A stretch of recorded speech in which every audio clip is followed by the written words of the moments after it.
Muchas gracias, querida iglesia. Reciban un afectuoso saludo de mi parte, de parte de mi familia, que le doy gracias a Dios que me acompaña esta mañana. De parte de mi iglesia allá en Quito, la iglesia Alianza Puembo, he hablado con los pastores de la iglesia que están hoy ministrando ahí en Quito y les he pedido orar por ustedes, por este tiempo, para que Dios los bendiga a ustedes escuchando mi predicación. Miren lo que le he pedido a mi iglesia, no bendigan a esos hermanos, por favor, mientras yo predico, para que la palabra llegue a su corazón. Es un gusto realmente estar otra vez acá en la iglesia Alianza San Borondón. Y digo otra vez porque tengo el gusto de no estar por primera vez en la Alianza San Borondón, sí en este lugar. Y me contenta muchísimo de ver este lugar lindísimo que Dios les ha permitido levantar y ya casi lleno de personas, ¿no? Creo que vamos a tener que pensar en agrandar el lugar, hacer 2 cultos, yo qué sé qué, pero gloria a Dios por eso. Estaba recordando en estos días mientras preparaba la prédica y el mensaje para compartir con ustedes que esta va a ser la 4ª vez que tengo el privilegio de predicar en la Alianza San Borondón. Y particularmente una de esas 4 veces es muy especial para mí y por eso yo tengo un afecto muy singular por la iglesia San Borondón. En el año 2006, uno de los misioneros que estaba a cargo de la iglesia San Borondón me invitó a dar un taller para liderazgo a la iglesia, cuando era una iglesia pequeñita, ¿no? Habían menos de 100 personas, yo creo. Un taller que fue en un edificio muy bonito ahí en el norte de Guayaquil, frente al Mall del Sol. Y al día siguiente, el domingo, fíjese que estuve buscando en el calendario las fechas de esto y fue el 8 de abril, que fue sábado del 2006 del taller, y el domingo, 9 de abril, fue la ocasión que el Señor me permitió predicar. Y claro, esta iglesia estaba un grupo pequeñito de personas funcionando en el local de nuestro querido hermano Ñato García.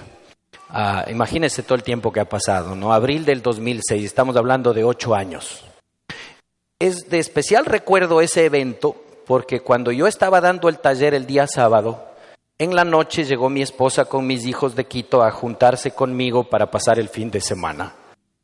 Y la linda sorpresa que recibí ese día cuando mi esposa llegó, el 8 de abril del 2006, la noticia que me trajo mi esposa es que estaba embarazada de mi última hija.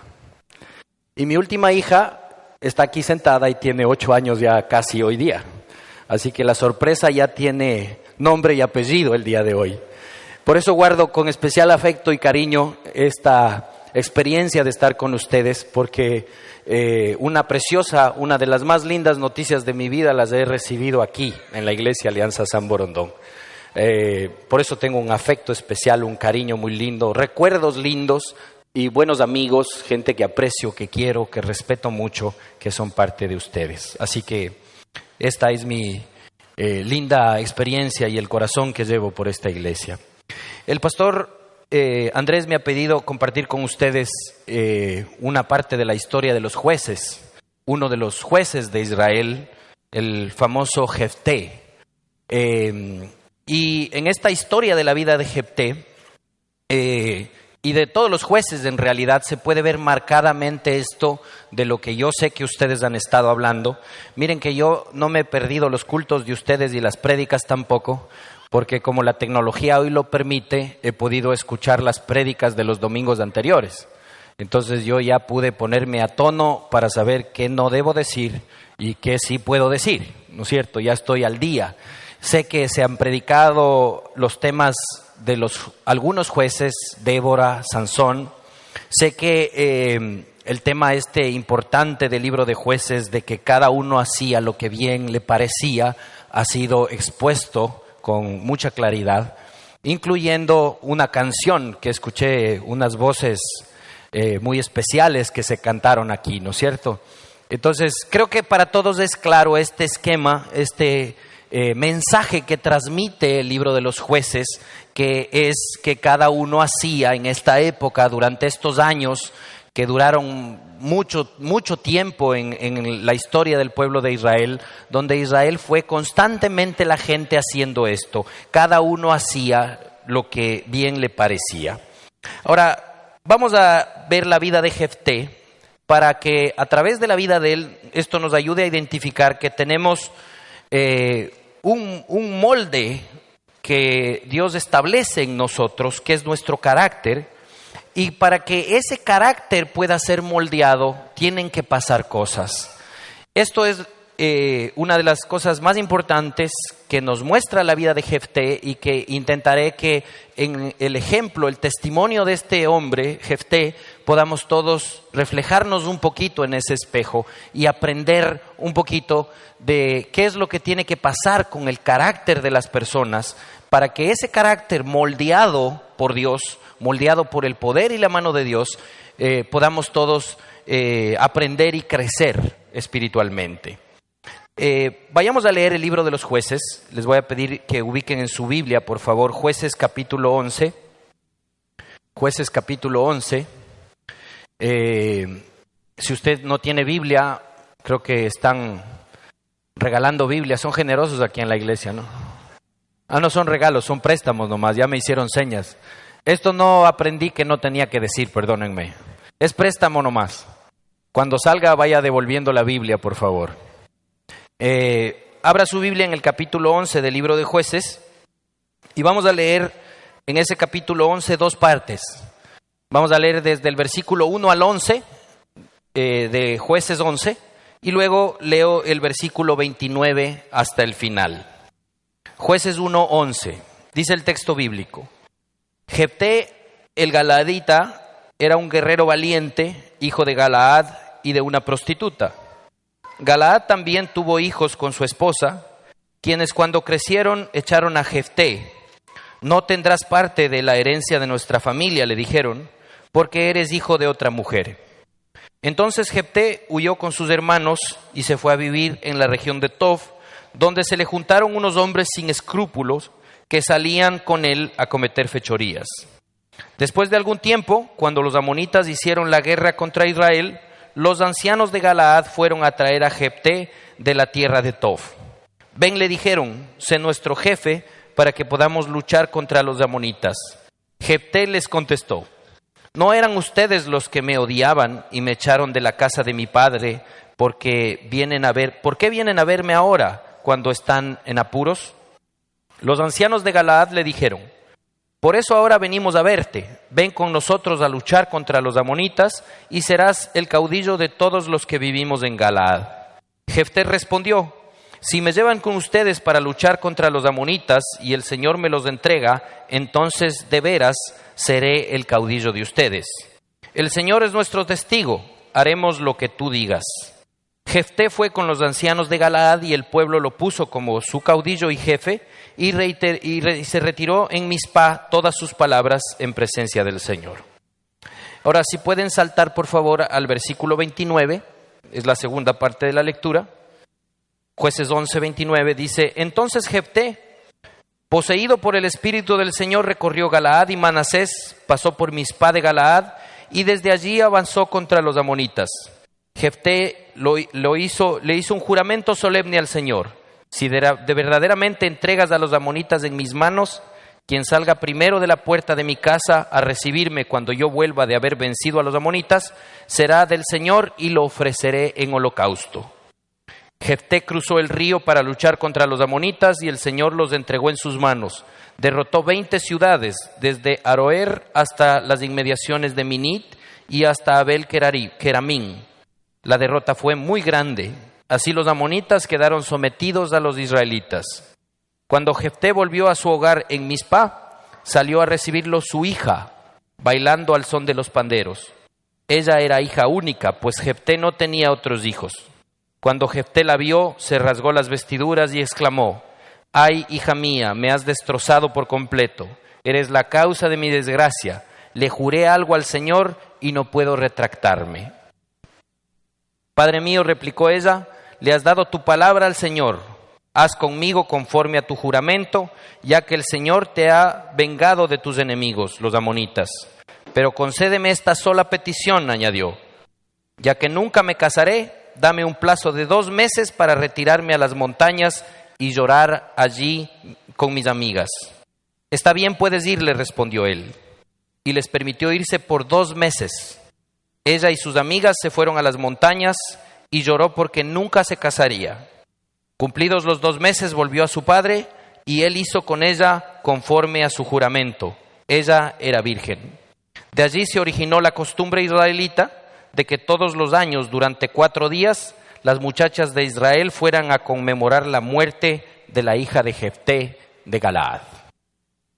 Permítame una palabra de oración para que el Señor bendiga este texto.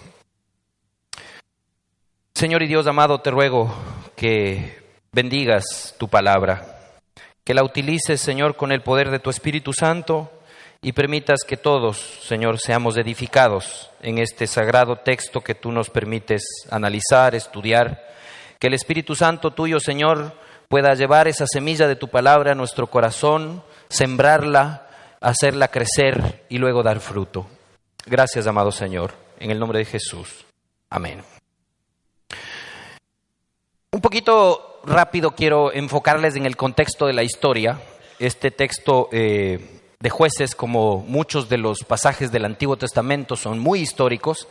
Tienen un montón de riqueza y de información histórica que para poder entender a profundidad el contexto hay que revisarlo. En el versículo 6 del capítulo anterior, le voy a aconsejar que se quede ahí con su Biblia abierta en el libro de Jueces y manténgalo entre el capítulo 10, 11 y 12 que vamos a estar revisando un poquito ahora. En el capítulo 10 del libro de Jueces, en el versículo 6, usted va a leer este texto. Una vez más los israelitas hicieron lo que ofende al Señor. Adoraron a los ídolos de Baal, a las imágenes de Astarte, a los dioses de Aram, Sidón y Moab, y a los amonitas y los filisteos. Mire esto, usted puede ver en el versículo 6 que empieza esa frase, que se ha repetido mucho y se va a seguir repitiendo, siempre es común en el tiempo de los jueces. Una vez más los israelitas hicieron lo que ofende al Señor, porque era propio de la época, porque cada uno hacía lo que bien le parecía en esta época. Esta introducción nos deja ver esta repetida película donde el pueblo hacía lo malo a los ojos de Dios, se arrepentía después, pedía perdón a Dios, Dios le perdonaba y otra vez regresaba el círculo, Dios levantaba a un juez, los liberaba del problema y otra vez el pueblo después de un tiempo se apartaba de Dios y seguía el círculo. Este es el caso de lo que ocurre aquí.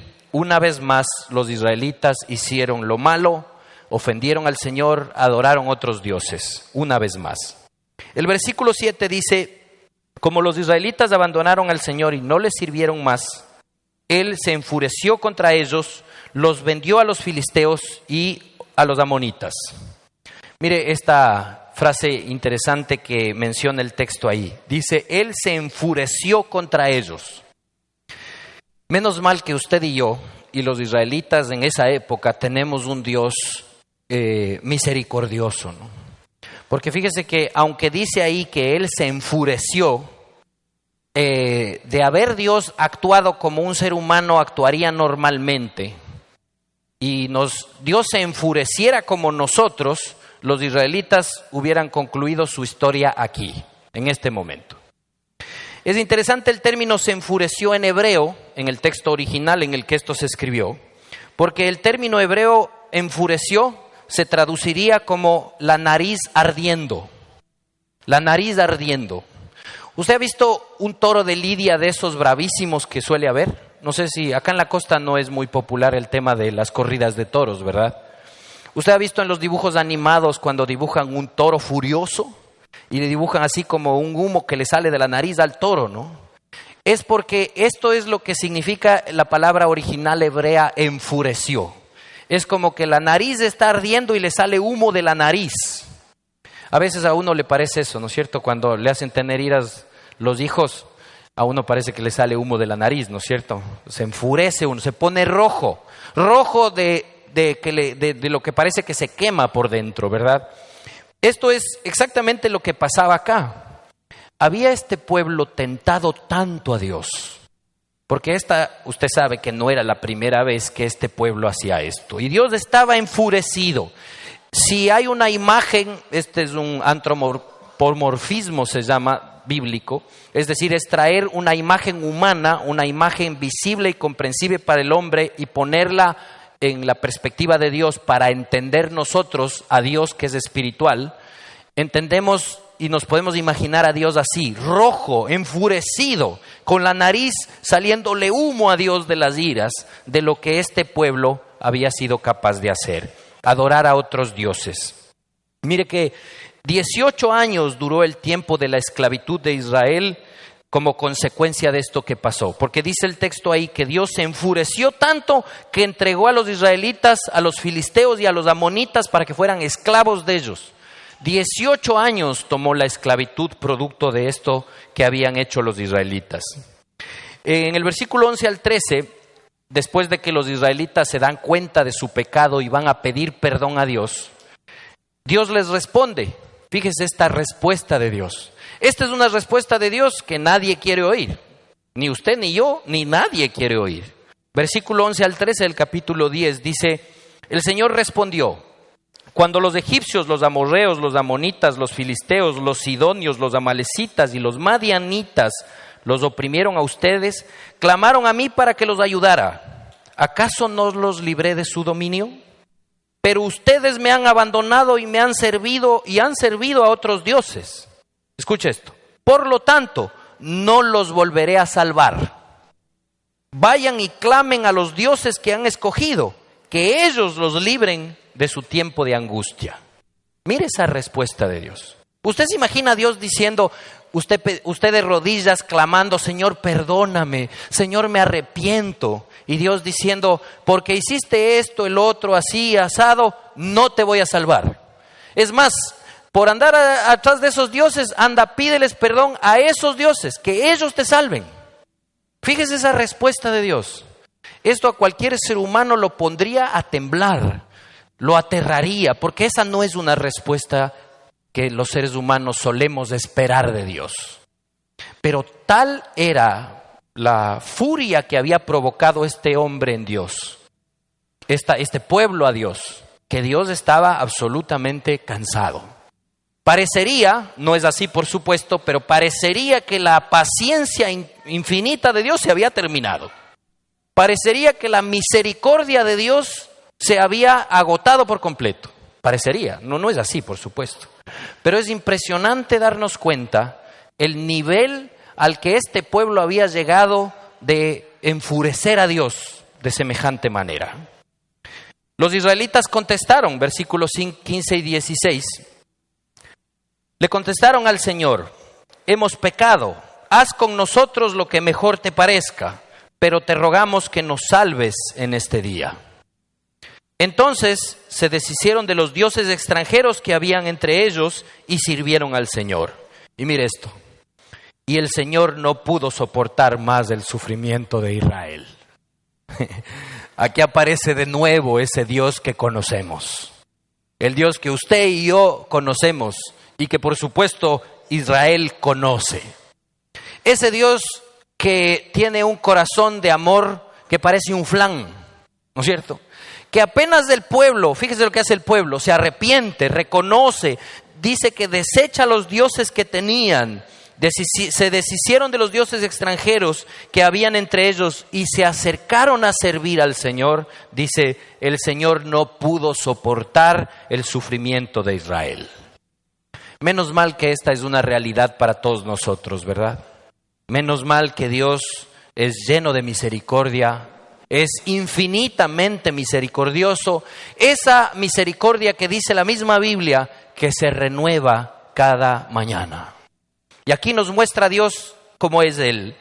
Ese especial, amoroso, infinitamente misericordioso Dios que decide una vez más perdonarles y les concede un líder para que los ayude a salir de la esclavitud de 18 años de los amonitas y los filisteos.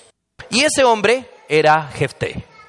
Ese hombre levantado por Dios en este punto para liberar a este pueblo de 18 años de esclavitud, ese hombre escogido por Dios es Jefté. este hombre del que hablamos hace un momento. Solo termino esta introducción de contexto con un aspecto fundamental. Note usted esto. Cuente conmigo en el versículo 6, ¿cuántos eran los dioses a los que Israel estaba adorando? Cuente conmigo. Baal, Astarte, Aram, Sidón, Moab, amonitas y filisteos. 7 dioses estaba Israel adorando. Ahora, en el versículo 11, cuente de cuántos pueblos Dios los había librado. Egipcios, amorreos, amonitas, filisteos, sidonios, amalecitas y madianitas. ¿Cuántos son? 7. ¿Eso es una coincidencia? No, no es. Porque Dios no hace cosas por coincidencia. Y las cosas no están escritas en la Biblia coincidencialmente. No es una coincidencia de número. Es que hay razones para las que eso esté escrito. Y la coincidencia, entre comillas, es que Dios le quiere enseñar al pueblo algo y a nosotros también. El número 7 tiene un significado de perfección y de totalidad. Ese es el significado del número 7 en la Biblia. Cuando encontramos 7 dioses a los que el pueblo estaba adorando, es un símbolo, el número 7, de una completa adoración irregular, por supuesto, de una idolatría ofensiva del pueblo a Dios. 7 nos demuestra eso, una completa adoración lejana a Dios, una adoración completamente idolátrica del pueblo, un alejamiento absolutamente completo y total del pueblo a Dios. Por eso es que Dios se enfurece.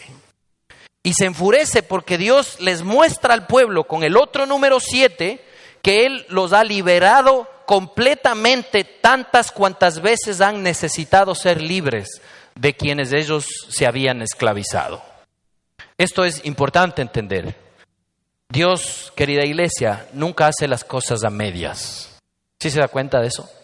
Cuando Dios va a liberarnos, cuando Dios va en rescate del pueblo, no hace las cosas a medias, no hace las cosas en partes. Dios es perfecto y hace las cosas de manera completa y total. Y esto es lo que le muestra al pueblo. Ustedes, dice, han sido completamente idólatras. Ustedes han ido tras otros pueblos, tras otros dioses. Han hecho lo malo constantemente. Pero le dice al pueblo, yo he sido misericordioso para librarlos completamente de todas las veces que se han esclavizado ustedes mismos. Es importante notar la simbología de este número 7 aquí en esta parte del texto. Ahora veamos la personalidad de Jefté. Reconozcámoslo a este hombre interesante que tenemos entre manos. Jefté era un hombre valiente. Usted ve en el versículo 1 al 3 que leímos en el pasaje anterior que dice que Jefté el Galaadita era un guerrero valiente. Es decir, que no era un hombre temeroso, era un hombre dispuesto a ir a la guerra, a luchar, a batallar. Debe haberle afectado mucho la situación de su origen. Usted vio que decía ahí que era hijo de Galaad. Galaad era uno de los importantes patriarcas de la tribu de Gad, G-A-D, la tribu de Gad, que era una de las 12 tribus de Israel. Y Galaad, el padre, se había metido evidentemente en una relación adúltera y había tenido un hijo que era Jefté con una prostituta. Entonces, usted se puede imaginar que Jefté era un hombre que tenía una personalidad un poco afectada porque su origen, su padre y su madre no tenían evidentemente una relación adecuada. Inclusive el origen de Jefté implica que su madre tenía una actividad, la más antigua de todas las actividades, pero no necesariamente honrosa, ¿no es cierto? Entonces Jefté evidentemente en su personalidad debe haber tenido muchas afectaciones. Fue expulsado de su casa, usted vio la historia, los hermanastros de Jefté evidentemente no querían compartir la herencia del padre con un hijo que era hijo de otra mujer y de no cualquier otra mujer, ¿no? Sino de una mujer que evidentemente para los otros hijos de Galaad no era absolutamente aceptada. Y lo desechan, lo expulsan, lo botan de la casa, como se dice en el lenguaje más coloquial, lo botan a Jefté de su casa y Jefté se cría sin escrúpulos, alejado de su entorno familiar, anduvo en malos pasos, dice ahí el versículo 3 del capítulo 11, Jefté huyó de sus hermanos y se fue a vivir en la región de Tof, donde se le juntaron unos hombres sin escrúpulos que salían con él a cometer fechorías. Mire este personaje que era Jefté. Interesante las personas que Dios escoge para cosas grandes y poderosas. Fíjese Jefté. Jefté no era de estos hombres que uno esperaría que Dios escogiera, ¿no es cierto? Jefté no era un miembro de la iglesia Alianza Puembo, ¿no? Como la mía. No era un maestro de la escuela dominical, no era un líder miembro de la junta administrativa, no era un pastor, no era un hombre que tenía un currículum de haber estado desde niño en la iglesia, crecido, servido en todos los ministerios, ujier de la iglesia, etcétera, etcétera. Todo el currículum que uno esperaría que tuviera la persona que va a servir a Dios. Mire a quién Dios escoge. Escoge a un hombre que, si bien era valiente, que estaba dispuesto a ir a la guerra, y quizá era el único componente de la personalidad y del currículum de Jefté que era racionalmente aceptable, porque obviamente la liberación del pueblo iba a ser una batalla y era necesario uno que sea valiente. Pero luego de eso, Jefté era un hombre que tenía un montón de problemas, de una reputación cuestionable porque andaba en malos pasos, mezclado con malos amigos, haciendo fechorías, botado de la casa, no parece que tenía buena relación con el padre ni con los hermanos, y encima su mamá tenía una reputación un poco mala. Fíjese la circunstancia de Jefté.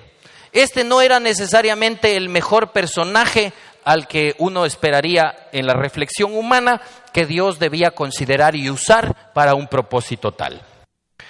Uno puede notar que Jefté tenía amargura y resentimiento en el corazón. Cuando los de Galaad lo van a buscar para pedirle que los ayudara, que él se hiciera cargo del ejército, Jefté responde de una manera natural, como cualquiera de nosotros respondería si les pasa lo que le pasó a Jefté. Dice el texto bíblico ahí que cuando lo fueron a buscar y le dijeron que venga a ayudarles, Jefté les contestó: ¿no eran ustedes los que me odiaban y me echaron de la casa de mi padre? ¿Por qué me vienen ahora ustedes a pedir cuando están en apuros que los ayude? A ver, si a usted le pasa lo que le pasó a Jefté, lo botan de la casa, lo maltratan, lo humillan, y después de un rato lo vienen a buscar y le dicen: por favor, ayúdeme, venga a ayudarnos, hágase cargo usted de este problema. ¿Usted qué dice?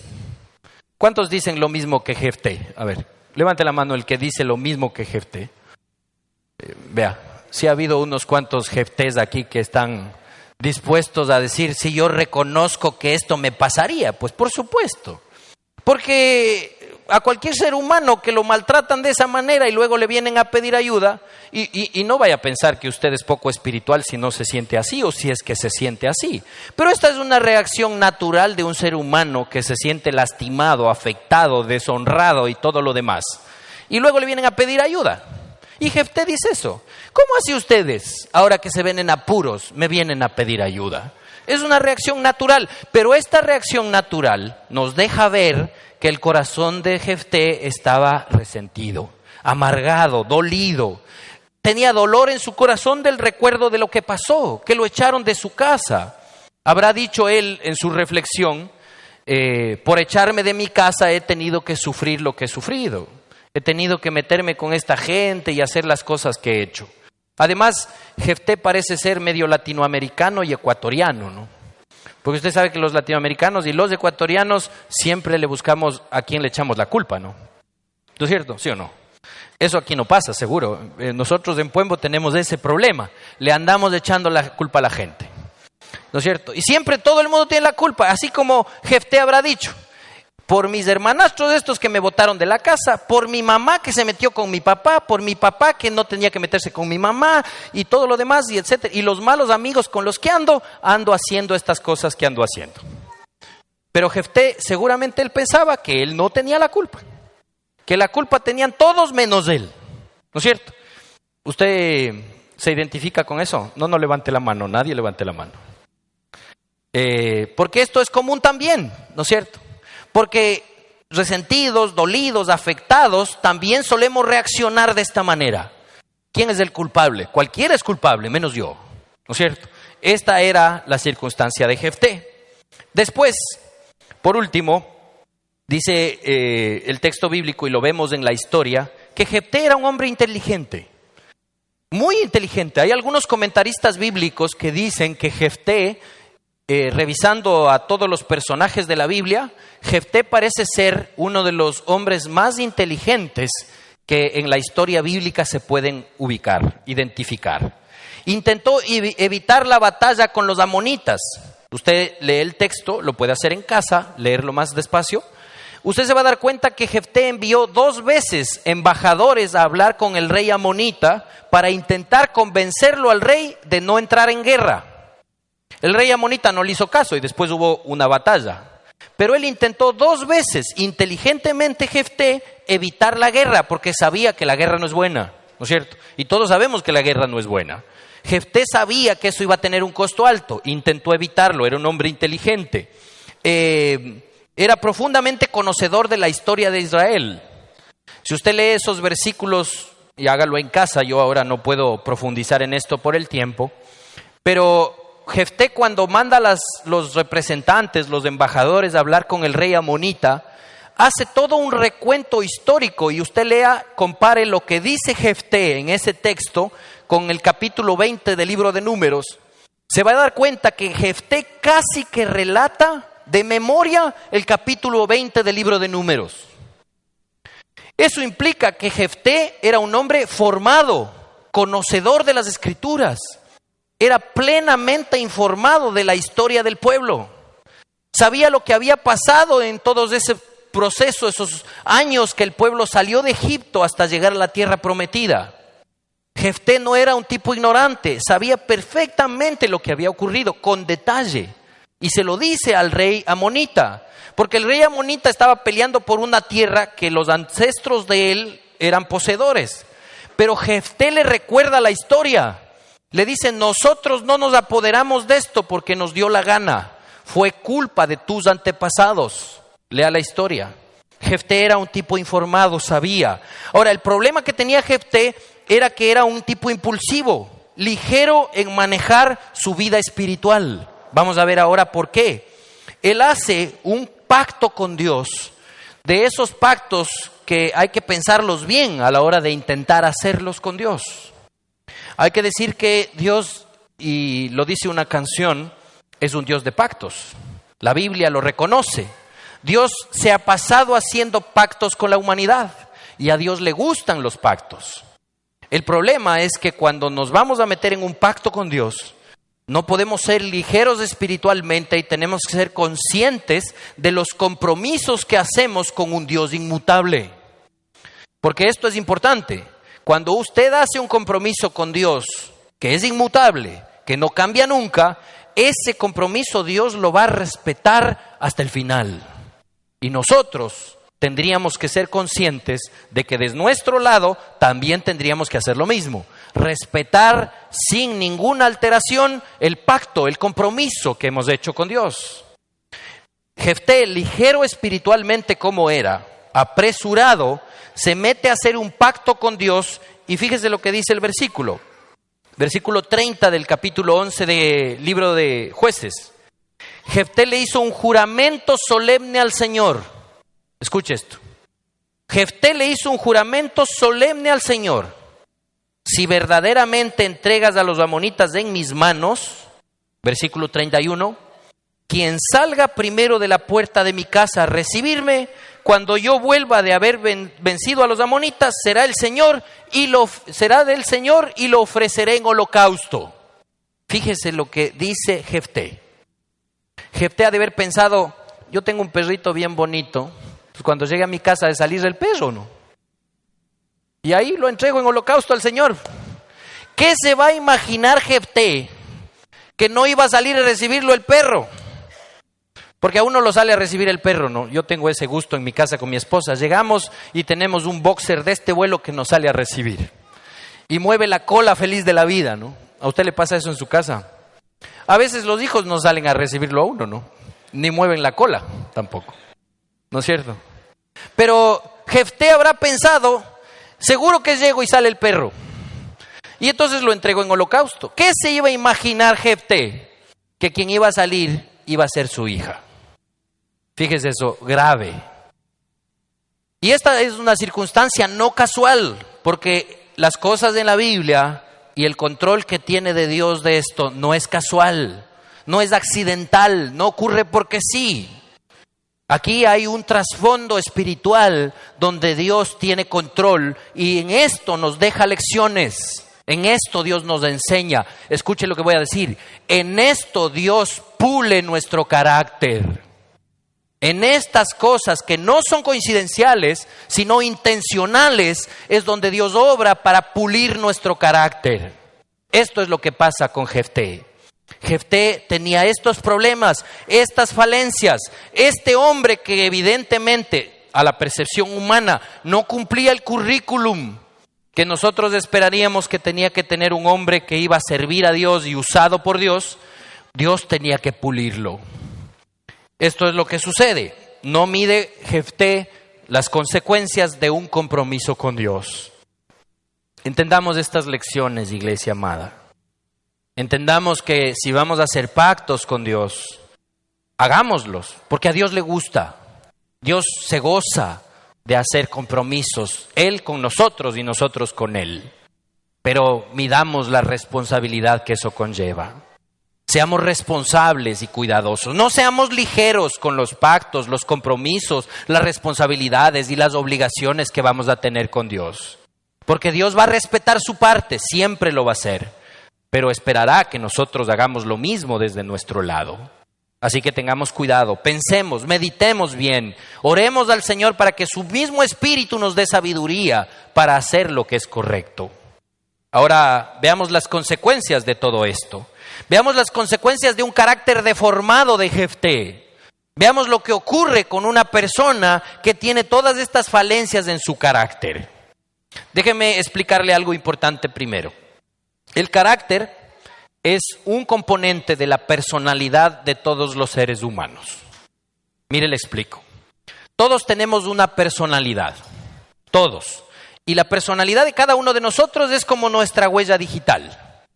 La huella digital mía solo la tengo yo, nadie más la tiene, ¿no es cierto? Por eso es buenísimo estos aparatos modernos como los celulares que tienen hoy, que se activan con la huella digital, ¿no? Usted tiene eso, ¿no? Ya uno que es malo de memoria se olvida las claves y ya después no puede poner la clave, ya ni sabe cómo entrar. Pero ahora ya no hay que hacer esos esfuerzos, ¿no es cierto? Porque uno pone la huella digital y el celular reconoce la huella y se activa. Maravilla la tecnología de hoy, ¿no es cierto?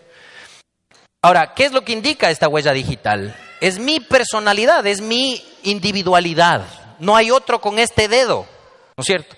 No hay otro con esta huella. Usted tiene la suya, cada uno tiene la suya. La personalidad es eso, la huella digital de cada sujeto, de cada individuo. Ahora, esa personalidad, esa huella digital de todos nosotros, muy particular, que no se repite, que es única, esa huella digital tiene dos componentes.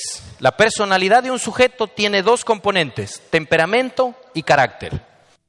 La suma de las dos cosas, el temperamento y el carácter, dan como resultado la personalidad. Usted es como es por estos dos componentes, su personalidad y su carácter. Ahora le explico cada una de ellas. Temperamento y carácter. Le explico cada una de ellas. El temperamento es el molde de Dios. Si usted tiene el temperamento que tiene, porque Dios se lo dio. Usted es como es porque Dios lo hizo así. Jefté era como era porque Dios lo hizo así. Es decir, que el temperamento de las personas, el que usted tiene, el mío, el de Jefté, son temperamentos que son hechura de Dios. Y por lo tanto no son buenos ni malos. Porque usted cree que Dios no hace cosas malas, ¿no es cierto? Entonces, el temperamento que Dios nos da es el molde de Dios para que en ese molde Dios nos use. El otro componente, el carácter, ese sí es interesante. Porque el carácter de las personas, el carácter de los seres humanos, se forma, se moldea en el tiempo. Nadie nace con un carácter bueno ni malo.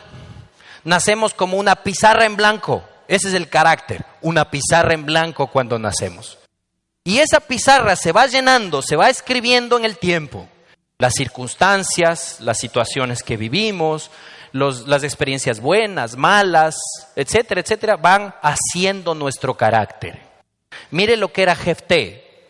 Jefté tenía un temperamento, evidentemente era un hombre poco paciente, animado a hacer las cosas más rápido de lo que debía, según la teoría aparentemente un poco colérico, pero eso no era malo en Jefté.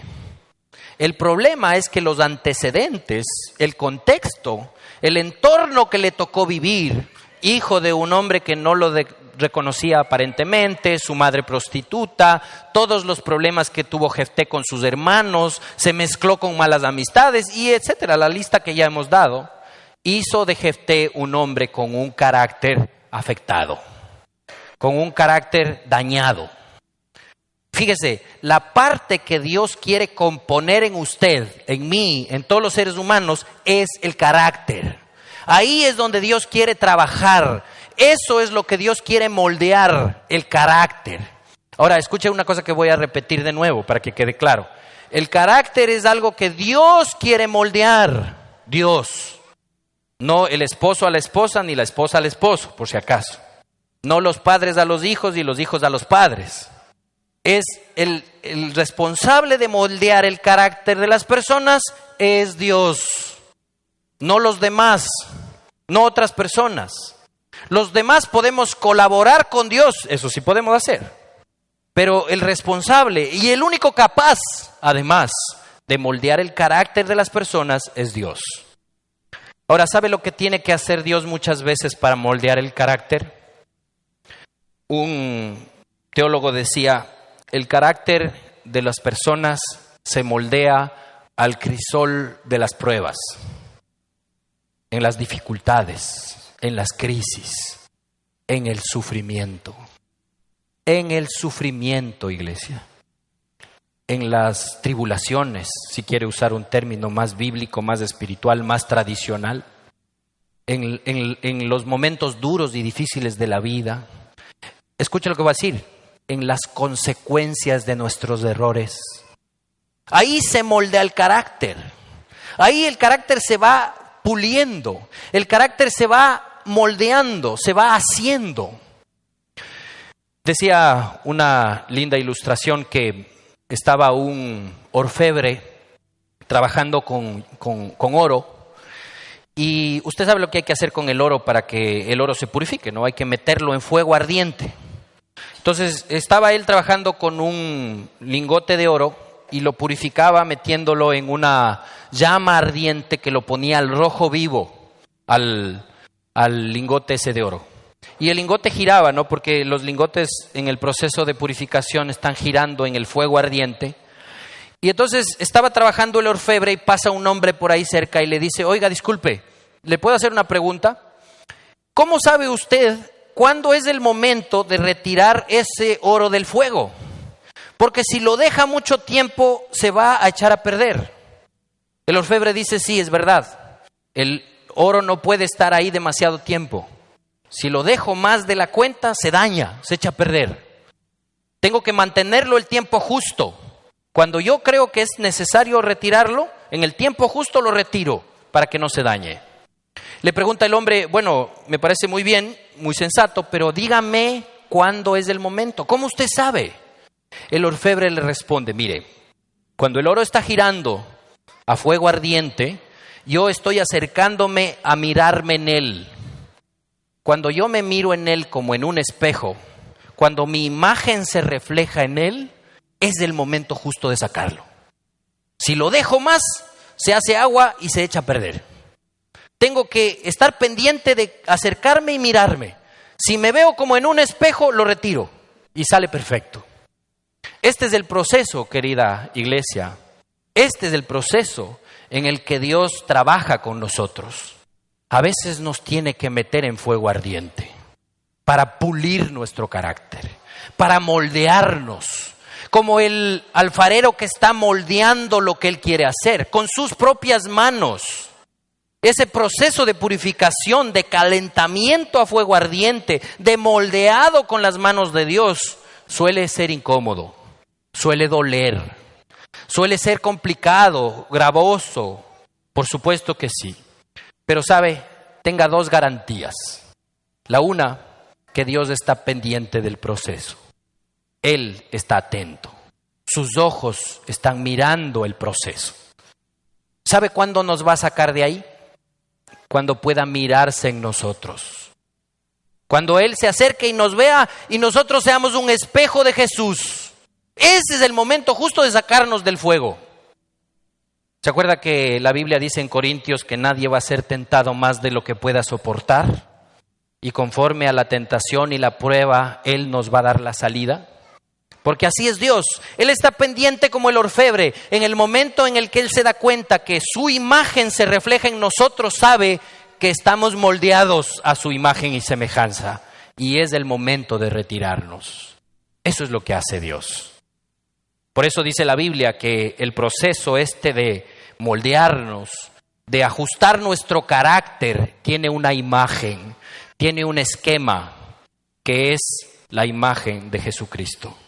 La imagen de Jesús es lo que Dios pretende replicar en cada uno de nosotros. Ahora, esto es lo que pasó con Jefté. Mire, en este proceso que vivió Jefté, y nos vamos a tener que ir al capítulo 12, ahí, para poder ver esta conclusión de lo que le pasa a Jefté. Cuando Jefté vuelve, en el capítulo 11, vimos antes, a su hogar, sale a recibirlo la hija bailando al son de panderos. La pobre guagua, ¿qué se va a imaginar? Que el papá venía haciendo semejante pacto apresurado. Sale ella con panderos a recibir al papá, feliz de que el papá venía ganando la batalla, sin imaginarse la pobre lo que le esperaba. Ahora mire, aquí hay una larga discusión. Leyendo uno en los comentarios, y el pastor Andrés me metió en un lío porque me tuvo toda la semana estudiando. Porque muchos comentaristas dicen que este es el pasaje más complejo de la Biblia. Yo le agradecí al pastor esto cuando estaba estudiando. Me decía, gracias amigo por hacerme estudiar, ¿no? Por hacerme aprender. Porque este pasaje es, así dicen algunos comentaristas, usted está ahorita en la discrepancia del pasaje más difícil de toda la Biblia. Razón que el pastor Andrés no quería predicar este mensaje ahora. Ya descubrí por qué fue que me invitó. Ahora mire, lo interesante de esto, cuando uno lee el pasaje la controversia es que unos dicen que Jefté sacrificó a su hija, o sea, la sacrificó en holocausto, la mató, en otras palabras. Otros dicen que no fue eso, que lo que hizo Jefté fue dejarla sin que se casara, sin que conociera hombres, marido, y sin que tuviera descendencia. Esta es la controversia. Ahora, si usted me pide que yo le explique cuál de las dos tiene razón, alístese para salir de aquí como a las 4:30 de la tarde, porque es larguísima la explicación. Y si a las 4:30 de la tarde termino de explicarle, la mitad se va creyendo que la mató y la otra mitad que no la mató. Porque ambas están perfectamente argumentadas. Ambas tienen completo sustento bíblico, teológico, histórico, geográfico, idiomático, etc. Complejísimo el tema. Ahora, esta es una de las cosas, yo siempre le digo a mi iglesia y les animo allá en Puembo. Yo ando haciendo una lista de preguntas para cuando llegue al cielo, ponerme al Señor enfrente y hacerle todas las preguntas del mundo. Entonces yo ando haciendo la lista de preguntas. Y esta ya la puse en mi lista, ¿no? ¿Qué mismo hizo Jefté, Señor? ¿Mató a la hija o no la mató? Porque solo lo voy a saber a ciencia cierta cuando llegue allá. ¿No es cierto? Yo tengo así una lista de preguntas, ¿no? Cuando el Señor Jesucristo estaba con la mujer que la iban a apedrear por adúltera, ¿usted se acuerda de eso? Que la iban a apedrear por adúltera, la trajeron al Señor Jesucristo y el Señor Jesucristo estaba, dice la Biblia, en el suelo de rodillas escribiendo en el piso. ¿Usted se dio cuenta de eso? ¿Sabe cuál es mi pregunta? ¿Qué estaba escribiendo? Esa es la curiosidad del siglo para mí. ¿Qué estaba escribiendo el Señor ahí? Esas son curiosidades que uno tiene, ¿no? Y esta, por ejemplo, es una de esas curiosidades con las que yo les voy a tener que dejar esta tarde. Porque esto no tiene resolución aquí. ¿La mató o no la mató? Vaya usted a saber, hermano. Si usted encuentra la respuesta, compártamela, porque lo vamos a aprender todos. Ahora, más allá de que la mató o no la mató, hay una enseñanza por dentro aquí. Hay que decir una cosa, ¿no? En este tiempo estaban prohibidos los sacrificios humanos para el pueblo de Israel. Los pueblos paganos sí hacían esto. Sacrificaban humanos, personas, a sus dioses. Pero Dios había impuesto, y usted puede leer en el libro de Levítico, en el libro de Deuteronomio, que habían expresas disposiciones de Dios prohibiendo sacrificios humanos. Y yo les dije hace un rato que Jefté era un hombre informado, era un hombre culto, conocedor de la historia. Es decir, que Jefté no debe haber sido alguno despistado ahí que no sabía lo que tenía que hacer. Yo lo que creo es que fue un apresuramiento de Jefté, como dije hace un rato, pensó que el que iba a salirlo a recibir era el perro y dijo, ahí me la libró fácil. Pero el punto es que más allá de que haya sacrificado en holocausto a la hija o no, la lección importante para la vida de Jefté es que, como quiera que fuera el sacrificio, el precio que pagó Jefté por su apresuramiento fue uno claro. Jefté no pudo tener descendencia. Porque la haya matado a la hija o no la haya matado, era hija única para empezar, y en segundo lugar, si es que no la mató, bueno, si la mató ya se acabó todo ahí. Pero si no la mató, la otra posibilidad es que ella no se casó nunca, nunca conoció varón, dice la Biblia, no tuvo hijos, y la descendencia de Jefté se terminó ahí. Ahora, usted dice, bueno, no estuvo tan mal, ¿no? La salió barata Jefté. No es así. Porque culturalmente en esta época, perder su descendencia era ser borrado del mapa. Que no queden herederos, que no queden hijos que prolonguen. Fíjese esto importante, y esto vale como una lección para el día de hoy. Queridos, los hijos son una prolongación de nosotros, ¿no es cierto? Los hijos debemos formarlos de tal manera que sean eso, una prolongación de nosotros. Entiéndase bien, no una prolongación profesional, ¿no? Entonces yo soy médico y hago mis hijos médicos todos. Yo soy arquitecto, hago arquitectos. No. Esa no es la prolongación. La prolongación viene en otro sentido, sobre todo en el contexto espiritual. En tiempos bíblicos, el que Jefté no pudiera tener descendencia era un tema grave. Esto implicaba, era deshonroso inclusive, que la descendencia de Jefté terminara con su hija. Luego de terminar la batalla con los amonitas, después de que ya se acabó todo este lío y el pueblo fue liberado y todo lo demás, una tribu israelita, la tribu de Efraín, que vivía al lado de Gad, o sea, más o menos aquí como San Borondón y Guayaquil. Entonces, los de Efraín deciden montarle una batalla a los de Gad y, por supuesto, a Jefté. Envidiosos los unos de los otros, se monta una guerra entre los dos y Jefté, como era experto en batalla, venía peleando la batalla con los amonitas, vence a los de Efraín. Mire esta consecuencia grave de no manejar bien el carácter. En el capítulo 12, versículos 5 al 7, mire lo que se lee. Los gaditas ocuparon los vados del Jordán que conduce a Efraín, y cada vez algún sobreviviente de Efraín decía, déjenme cruzar. Los hombres de Gad le preguntaban, ¿eres de la tribu de Efraín? Si él contestaba no, ellos le decían, muy bien, di Shibolet. Si decían Sibolet, porque no podían pronunciar la palabra correctamente, lo agarraban y ahí mismo en los vados del Jordán lo degollaban. Escucha esta cifra. En aquella ocasión murieron 42,000 hombres de la tribu de Efraín. Note eso. Mire que dice ahí que murieron 42,000 hombres de la tribu de Efraín.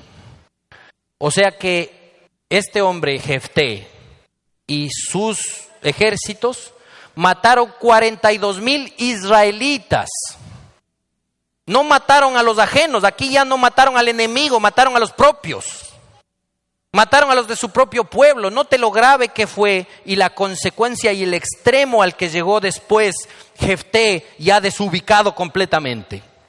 Después de que hizo un pacto con Dios y perdió a su hija, la perdió porque la mató, quién sabe si fue gravísimo eso, o si tuvo que dejarla enclaustrada para que no tuviera descendencia. En todo caso, lo desubicó tanto esto a Jefté, que no fue capaz de conducir a su ejército bien, hasta el punto que mató 42,000 de la tribu de Efraín, sus hermanos, en los vados del río Jordán. Mire, le voy a dar un dato para que usted pueda medir la proporción. 42,000 muertos ya es una cantidad, pero exorbitante de muertos, ¿no? Pero le voy a dar un dato.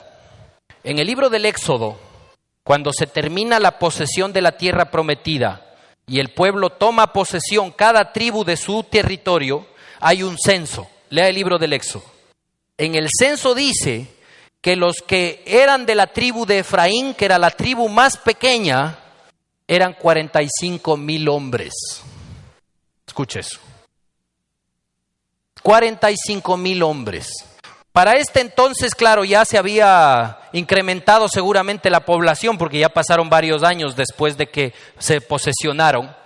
Pero si es que no hubiera sido así, Jefté casi termina erradicando la tribu de Efraín. Casi los mata a todos. Mire lo grave de esto. Y eran sus propios hermanos. Era parte del propio pueblo.